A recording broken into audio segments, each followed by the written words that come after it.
Mengapa sampai banyak orang datang kepada Pastor Andi Simon untuk minta kesembuhan, bahkan datang dari jauh dengan biaya yang mahal? Secara garis besarnya adalah karena pendeta-pendeta yang ada di gerejanya tidak menjalankan perintah Tuhan dan tidak mendapat kuasa dari Tuhan untuk menyembuhkan orang-orang sakit, terutama yang disebabkan oleh setan atau guna-guna. Shalom. Salam sejahtera dalam kasih Tuhan kita Yesus Kristus. Pada kesempatan ini saya akan membahas satu topik penting dan menarik. Mengapa banyak orang datang ke Pastor Andi Simon mohon doa kesembuhan? Ini dia jawabannya. Sebelum saya lebih jauh memberikan ulasan-ulasan penting dan menarik berkaitan dengan judul ini, ada baiknya kita saksikan dulu tayangan berikut ini.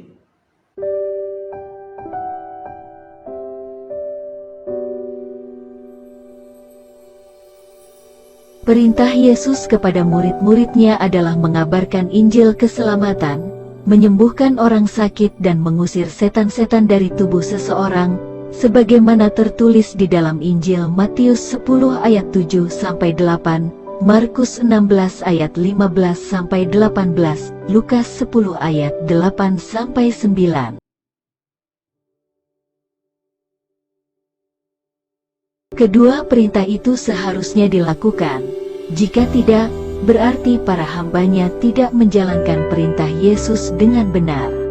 Yang melakukan perintah itu hanya segelintir pendeta, karena kebanyakan mereka fokus kepada pengajaran seperti di sekolah formal. Jika Anda menyalahkan seorang hamba Tuhan melakukan mujizat kesembuhan dan mengatakan dia sesat, bahkan melakukan fitnah jika kuasa itu dari setan, maka Anda termasuk nabi palsu yang telah mengajarkan Injil yang lain, atau mengubah ajaran Yesus dengan mengabaikan perintah yang kedua. Mengapa sampai banyak orang datang kepada Pastor Andi Simon untuk minta kesembuhan, bahkan datang dari jauh dengan biaya yang mahal? Secara garis besarnya adalah karena pendeta-pendeta yang ada di gerejanya tidak menjalankan perintah Tuhan dan tidak mendapat kuasa dari Tuhan untuk menyembuhkan orang-orang sakit, terutama yang disebabkan oleh setan atau guna-guna. Kalau penyakit yang sifatnya medis masih dapat diatasi oleh dokter di rumah sakit, tetapi kalau penyakitnya karena non-medis berarti harus mencari pengobatan alternatif. Di antara mereka yang anti mujizat Tuhan berkata, mengapa dia tidak ke rumah sakit untuk menyembuhkan pasien COVID-19? Nah, disinilah letak kesalahan mereka ini yang tidak paham tentang hak prerogatif Tuhan. Hidup dan matinya manusia adalah Tuhan yang menentukan, tetapi tentang sehat dan sakit adalah karena kondisi tertentu. Dan setiap orang pasti ingin sehat, baik dengan cara menjaga kesehatan, berobat ke dokter bagi yang sakit yang sifatnya medis, dan berobat ke ahli yang lain untuk penyakit non-medis. Dukun pun dapat menyembuhkan penyakit, khususnya penyakit non-medis, misalnya santet atau guna-guna, tetapi dengan menggunakan kuasa setan.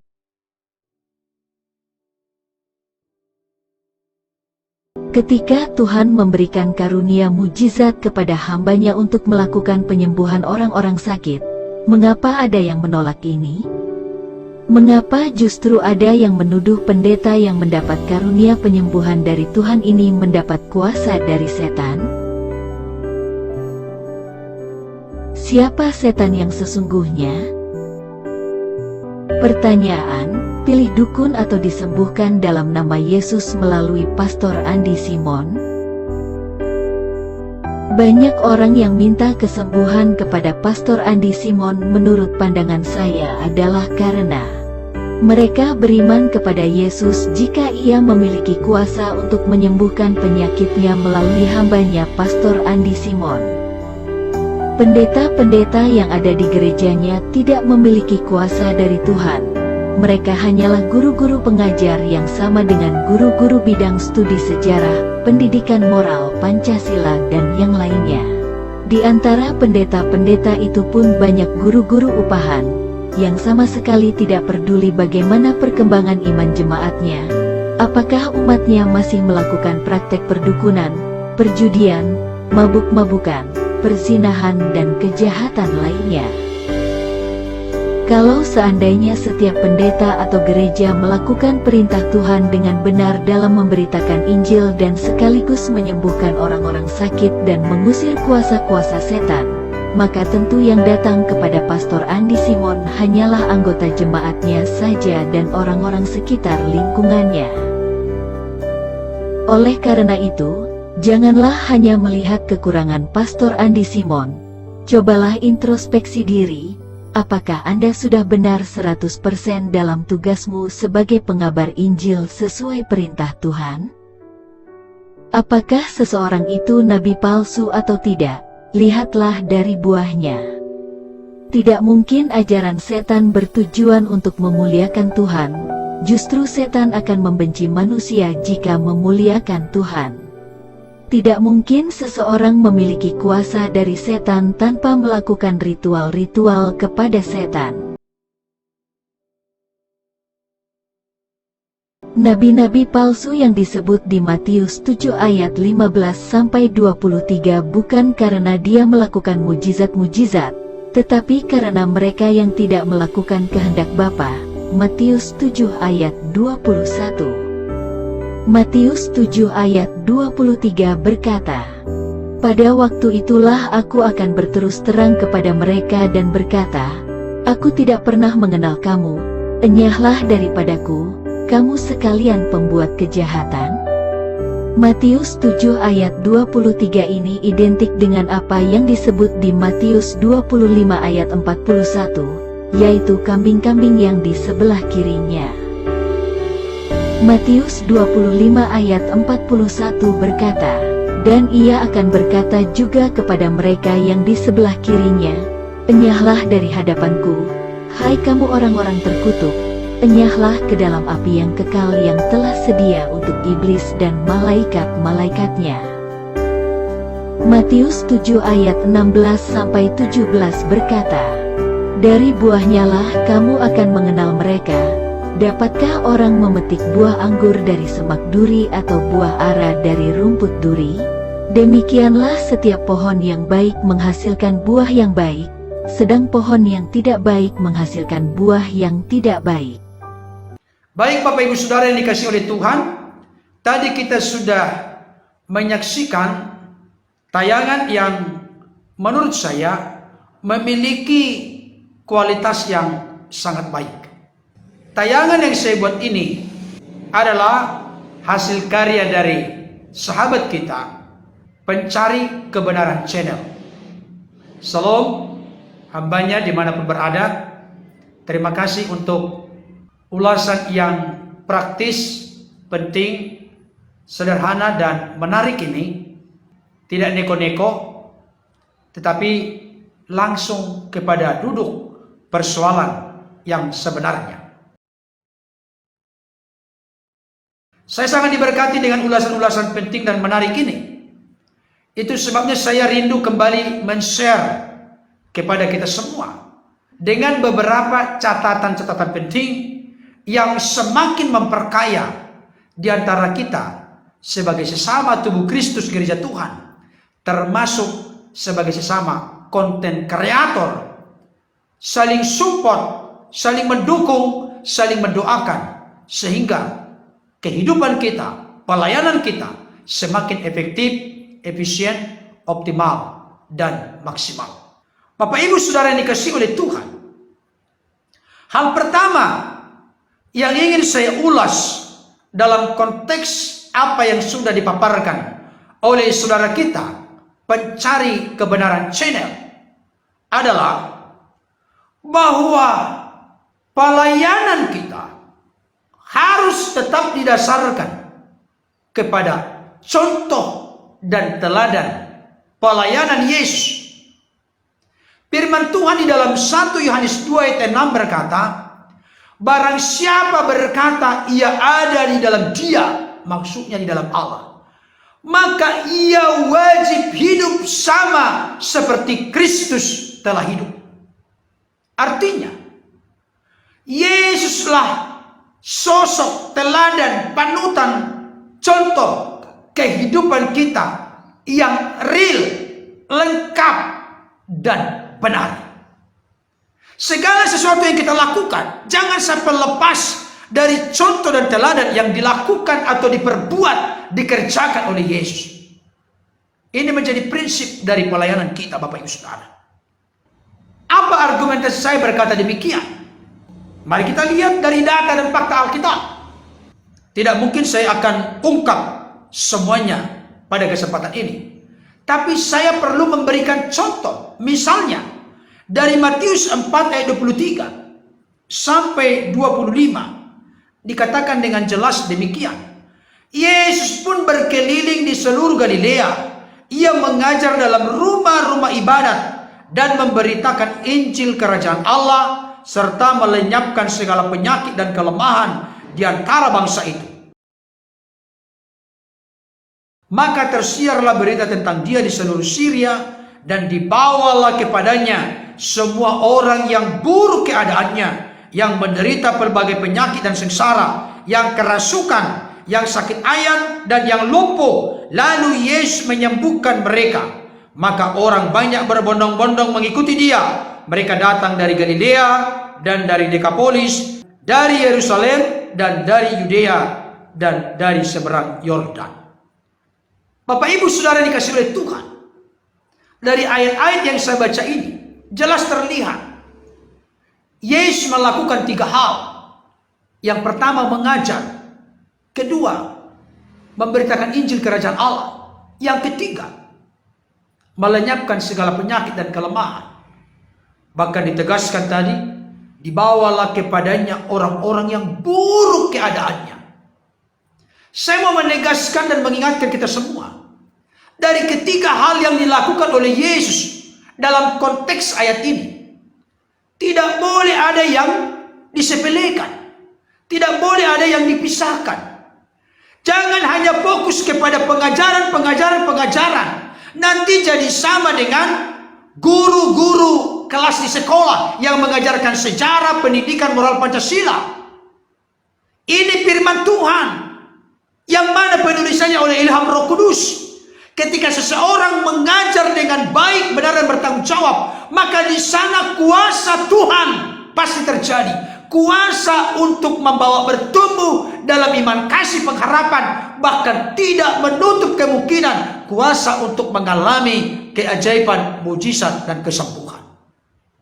Jadi saya sangat miris melihat oknum-oknum tertentu yang hanya menekankan pengajaran, tapi tidak mendemonstrasikan kuasa Tuhan. Ini sesuatu yang tidak komplit dan lengkap. Saya perlu sampaikan kepada kita semua, Yesus memang juru selamat dunia atau sang juru selamat yang menebus manusia dari dosa, kematian kekal, dan dari jeratan kuasa iblis. Tetapi jangan lupa juga, Yesus juga sang penyembuh. Hal itu dibuktikan dari bagian-bagian firman Tuhan, khususnya dalam kitab-kitab Injil, dan nanti akan diteruskan oleh para rasul. Nanti diteruskan lagi kepada murid-murid para rasul. Dari murid-murid para rasul kepada murid-murid sampai kepada saudara dan saya sebagai murid Kristus sekarang ini.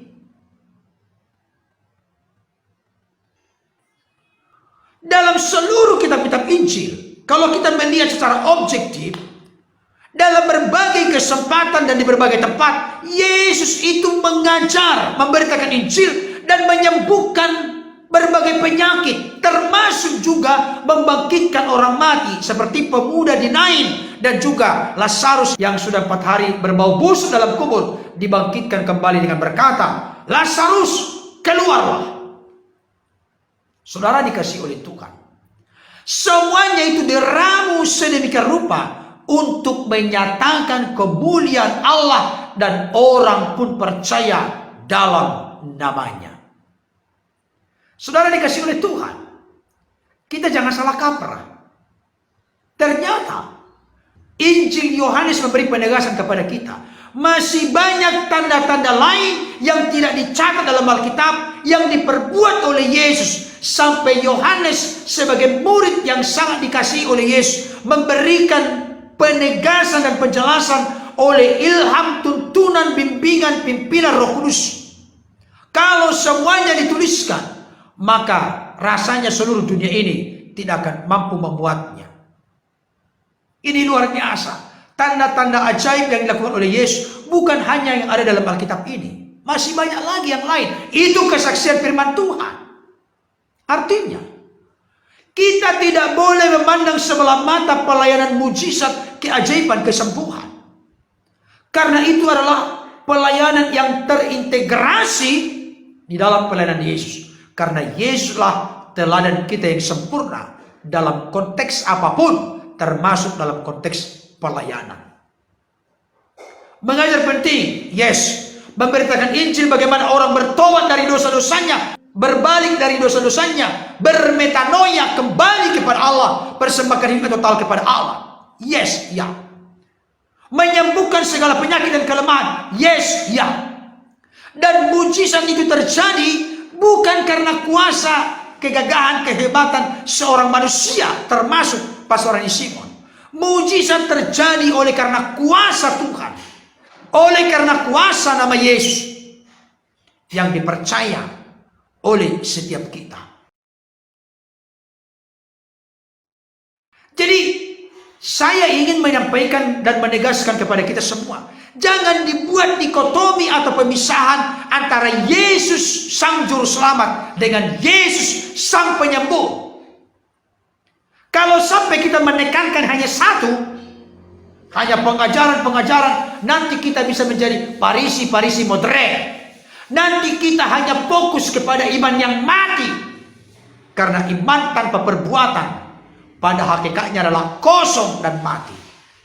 Jangan hanya fokus kepada pekerjaan-pekerjaan atau perbuatan-perbuatan, tapi harus juga dilandasi dengan kebenaran.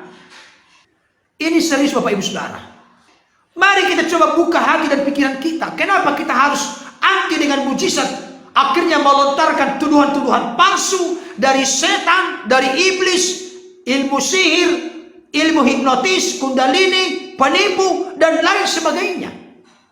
Pertanyaan saya kepada orang-orang yang skeptis, orang-orang yang tidak percaya adanya mujizat, orang-orang yang anti dengan pelayanan hambanya Pastor Andisi Simon, masihkah firman Tuhan dalam kitab-kitab Injil atau secara keseluruhan berlaku saat ini? Atau kuasa dari firman itu hanya berlaku di zaman Yesus dan para rasul yang masih hidup saat itu? Coba Bapak Ibu Saudara, tolong jawab pertanyaan saya. Apakah firman Tuhan ini berlaku hanya di zaman Yesus atau di zaman para rasul? Khususnya ayat-ayat yang berkaitan dengan konteks mujizat, keajaiban, kesembuhan. Saya terus terang dari lubuk hati terdalam, dari hati nurani saya, berkata dengan tegas, tidak mungkin firman Tuhan ini menjadi usang. Tidak mungkin firman Tuhan ini menjadi kadaluarsa, expire. Tidak mungkin, mustahil. Kenapa?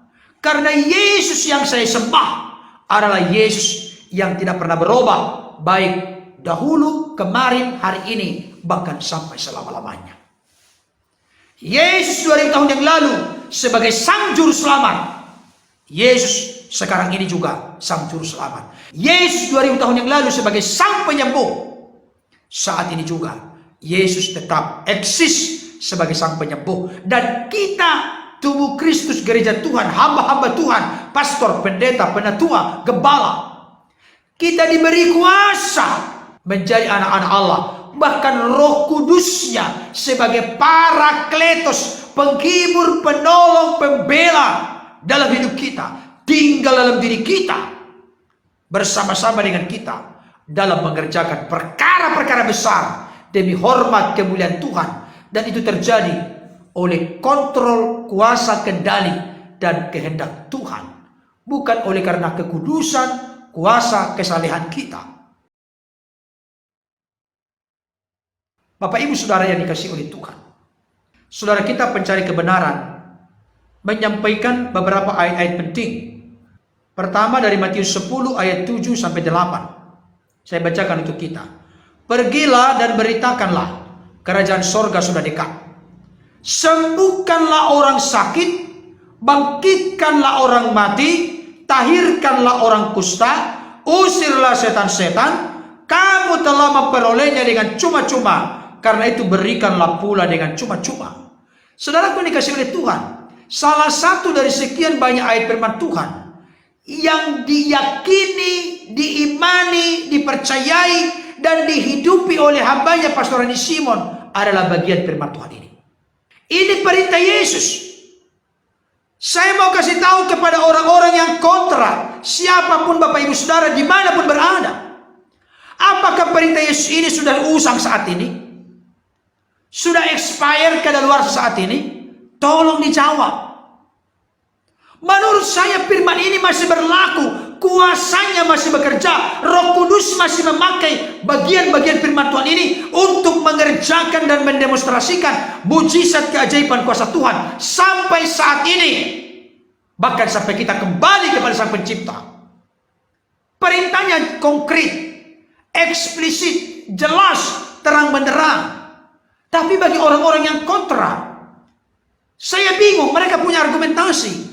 Mujizat terjadi dan diperlukan hanya di zaman Yesus dan di zaman para rasul. Kalau sekarang tidak lagi karena Alkitab sudah dikanonkan. Itu konklusi kesimpulan dari mana, kawan? Itu namanya eisegese. Ada dulu kesimpulan, ambil ayat-ayat firman Tuhan membenarkan pikiran kita. Itu salah kaprah dalam memahami Alkitab. Yang benar adalah eksegese. Biarkan firman Tuhan itu berbicara apa adanya. Dan mari kita memetik mutiara kebenaran. Baik dari yang tersirat maupun yang tersurat. Ini jelas. Perintah Yesus bagi kita semua. Khususnya bagi para hamba Tuhan. Pastor, pendeta, penatua, gembala. Hamba-hamba Tuhan.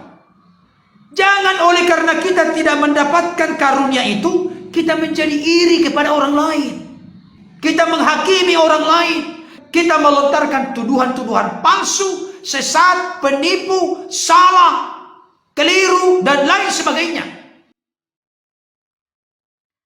Justru sebetulnya, dengan adanya keunikan dari karunia-karunia yang Tuhan berikan, mari kita berkolaborasi, mari kita bergandeng tangan satu dengan yang lain, sehingga saling melengkapi dalam membangun tubuh Kristus, sehingga menuju kedewasaan dalam Kristus. Itu yang lebih wise dan bijaksana. Misalnya, pendeta, doktor, insinyur menghapus segala berdoa supaya pelayanan doa kesembuhan Pastor Andi Simon di Geraha HS, Tribun Healing Center, dan kolam baptisan ditutup permanen oleh Tuhan melalui pemerintah setempat. Saya sudah membahas dalam bagian sebelumnya. Patrice Smith berkata, Pastor Andi Simon penipu dan perusak umat Allah. Pendeta Muriwali Yanto Matalu bilang kepada Andi Simon, itu yang dia lakukan itu dari setan itu. Bilang, saya menyuarakan suara kenabian. Waduh, makin gaul kita ini. Kalau Bapak Ibu Saudara tidak percaya kuasa Tuhan, jangan komentari orang lain. Jalankanlah tugas tanggung jawab panggilanmu sesuai dengan karuniamu. Saya sudah menegaskan berulang-ulang. Kalau misalnya Pastor Andi Simon berkata, saya tidak percaya Allah Tritunggal Maha Kudus, Bapa, Firman, dan Roh. Bapa, Anak, dan Roh. Saya tidak percaya Duinatur Kristus. Saya ada di garis depan, akan menentang habis-habisan. Kalau hanya berkaitan dengan konteks bagaimana seseorang itu mengemas sedemikian rupa apa yang Tuhan tahu dalam hatinya menyampaikan kebenaran firman Tuhan, langsung dihakimi. Itu salah, lemah dalam memahami Alkitab. Ya udahlah, Anda yang paling super, paling hebat, paling top, paling luar biasa, paling jenius, paling pintar, dan lain sebagainya. Mengerikan prinsip seperti itu. Saya bacakan bagian firman Tuhan berikutnya yang diulas oleh saudara kita, Pencari Kebenaran Channel, dari Markus 16 ayat 15 sampai 20. Lalu ia berkata kepada mereka, pergilah ke seluruh dunia, beritakanlah Injil kepada segala makhluk. Siapa yang percaya dan dibaptis akan diselamatkan, tetapi siapa yang tidak percaya akan dihukum. Tanda-tanda ini akan menyertai orang-orang yang percaya. Mereka akan mengusir setan-setan demi namaku. Mereka akan berbicara dalam bahasa-bahasa yang baru bagi mereka. Mereka akan memegang ular, dan sekalipun mereka minum racun maut, mereka tidak akan mendapat celaka.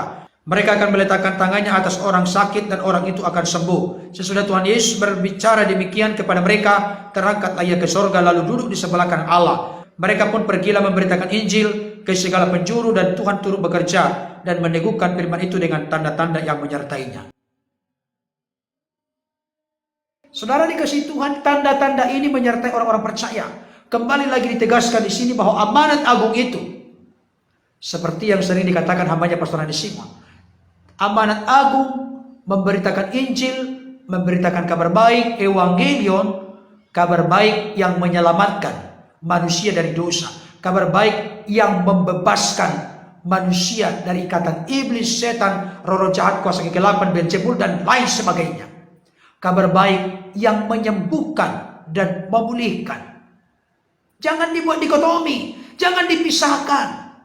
Saya perlu sampaikan kepada orang-orang yang suka kritik, ngawur, nyeleneh, yang kontra.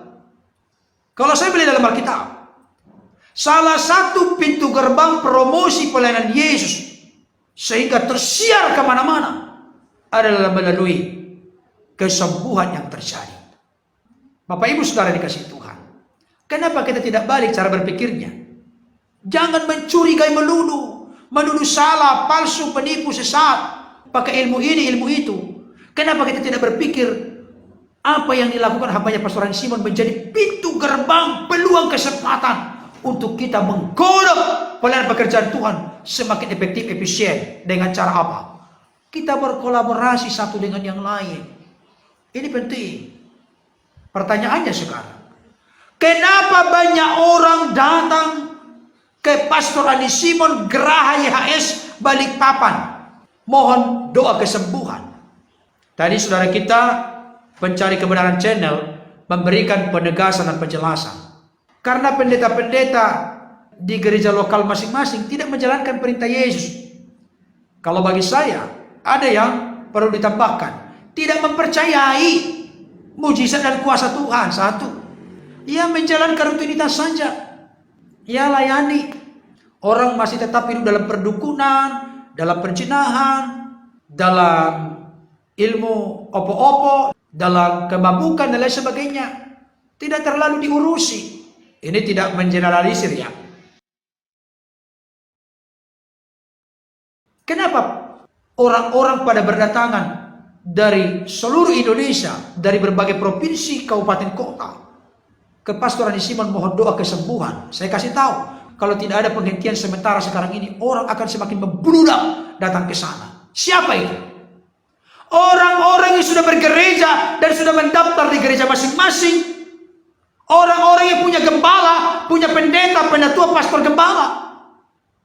Kenapa mereka datang? Ini saya tunjukkan kepada orang-orang yang kontra, yang suka nyinyir, suka terus mengkritik atas dasar menegakkan kebenaran. Tapi yang pertama saya lihat karena iri. Kenapa mereka berdatangan?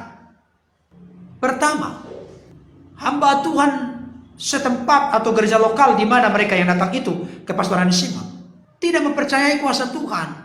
Saya yakin jemaat itu datang kepada gembalanya, pendetanya untuk didoakan, tapi tidak terjadi sesuatu. Karena tidak terjadi sesuatu, terus dia datang ke Pastor Andi Simon, mereka mengalami kesembuhan. Kenapa kita salahkan Pastor Andi Simon? Yang kedua, karena mereka tidak menjalankan perintah Yesus benar. Itu dia.